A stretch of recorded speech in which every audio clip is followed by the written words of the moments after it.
சட்டம் ஒழுங்கு சரியில்லாம இந்தியனுக்கு சாவை கிடையாது. இந்த இந்தியாவின் வரலாறு. சூர்யாவோட ஜெய் பீம் படம் வந்த போது நமக்கு சூர்யாவே நிறைய பேர்கள் வந்து சில விஷயங்களாக சொல்லி மாழ்ந்தார்கள். ஜெய் பீம் படம் வந்து அந்த படத்தில் வரும் சில விஷயங்கள் வந்து நிஜத்தில் நடக்கப் போகிறதா, இதையெல்லாம் இந்த படத்தில் வன்முறைகளை தூண்டுவதற்கான சில காட்சிகள் வைக்கிறார்கள் என்று அந்த படத்துடைய சில விஷயங்களை குறைபாடுகளை வைத்தார்கள். அப்படித்தான் அந்த படத்தின் கதையை தேர்ந்தெடுத்து சூர்யா நடித்ததற்கும் சூர்யாவை நிறைய பேர்கள் சில விஷயங்களாக சொன்னார்கள். ஆனால் அது அத்தனையும் தாண்டி ஜெய் பீம் படம் வந்து ரொம்ப பெரிய ஒரு ஹிட்டாச்சு. மக்கள் மத்தியில வந்து பெரிய ஒரு அமைப்பாக அமைந்தது மட்டுமல்லாமல் படமாக அந்த படத்தை நமக்கு பார்க்க ரசிக்க வைத்தது. அப்படிப்பட்ட படம் தான் ஜெய் பீம். இந்த படத்தில் நடக்கும் சில விஷயங்கள் இப்போது நிஜத்தில் நடந்திருக்கிறது. அப்படித்தான் இப்போது ஒரு இளைஞரை சில விஷயங்களாக அந்த ஜெய் பீம் படத்துல வந்து சீனுக்கு நடித்தவர் மணிகண்டன், அவரு அந்த படத்துல சாக மாட்டாரு. ஜெயில பிடிச்சு கொண்டு போய் தண்டனை கொடுப்பாங்க, அடிப்பாங்க, உதைப்பாங்க.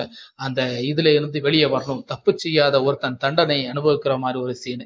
அந்த சீன் நிஜத்துல எப்படி நடந்திருக்கும், அதைத்தான் இங்க நடந்திருக்கு. ஆனா இவரை பிடிச்சு கொண்டு போய் அஜித்குமார் அவருடைய பேரு, அவரை பிடிச்சு கொண்டு போய் அங்க ஜெயில கொண்டு போய் விசாரிச்சிருக்காங்க. விசாரிச்ச முறைப்படி எப்படி விசாரிச்சான்னு தெரியல. உடல்நிலை சரியில்லாம ஹாஸ்பிட்டல அட்மிட் ஆயிருக்காங்க. கடைசியில அவரு இறந்துட்டாரு.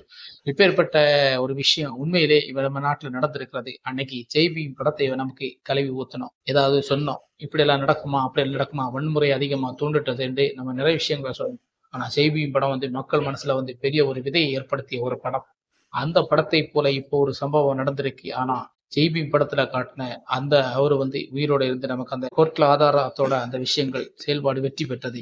இப்போ அதே சம்பவம் நடந்து தவறு செய்யாத ஒரு மனுஷனை கொன்னுட்டாங்க. ஆஸ்பத்திரியில அட்மிட் ஆக்கி அவருடைய உடல்நிலை காரணமாக அவரு இறந்துட்டார். அப்பேற்பட்ட சம்பவங்கள் நம்ம நாட்டில் நடக்கும்போது வந்து பார்த்தா இன்னும் காவல்துறைகள், காவல் அதிகாரிகள் நிறைய விஷயங்களை வந்து அவங்க விருப்பத்துக்கு செயல்முறையாக பண்ணிட்டு வர்றது நமக்கு எல்லாருக்குமே பெரிய ஒரு இழப்பை ஏற்படுத்திக்கிறது.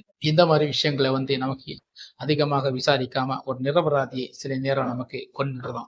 அதே மாதிரி கொலைகள் தான் இங்க நடந்திருக்கிறது. இவரை கொன்னிருக்கிறான்னு தான் நம்ம சொல்ல முடியும். இவரை வந்து இந்த ஹாஸ்பிட்டல் அட்மிட் ஆகி சிகிச்சை பலனின்றி இறந்தாரா, அல்லது போலீசுகள் அடித்து அவரை உயிருக்கு பணையம் வைத்து இறந்து விட்டாரா? இதைத்தான் நமக்கு முன்னாடி தூத்துக்குடி மாவட்டத்துல ஒரு சம்பவம் நடந்தது. அப்பா மகனை நமக்கு கோர்ட்ல ஜெயில கொண்டு போய் அடிச்சே கொண்டுட்டாங்க, லத்தி வச்சு இங்க குத்திய கொண்டுட்டாங்க அப்படின்னு நிறைய விஷயங்கள் கேள்விப்பட்டோம். அதே மாதிரிதான் இப்போ இந்த சம்பவங்கள் இப்போ நடந்திருக்கு. இந்த சம்பவத்தை பத்தி நீங்க என்ன நினைக்கிறேன்னு தெரியல.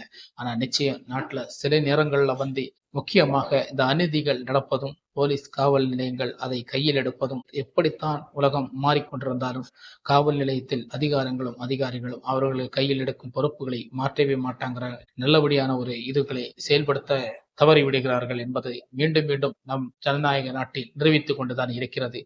இந்த நாடு என்னை பொறுத்தவரை திருந்துமா திருந்தாதா, அது எப்போது யாரு கையில் இருக்க போறதுன்னு நமக்கு தெரியல. ஆனா நிச்சயம் திருந்தனமான நல்ல ஒரு ஆட்சிகளும் நமக்கு கிடைக்க வேண்டும், நல்ல ஒரு இதுவும் இருக்க வேண்டும். அப்படித்தான் இந்த நாடு திருந்துவதற்கான பல வாய்ப்புகளும் நமக்கு கொடுக்கப்படும். அதை பற்றி தான் நம்ம இந்த வீடியோல தெளிவா பேசியிருக்கிறோம்.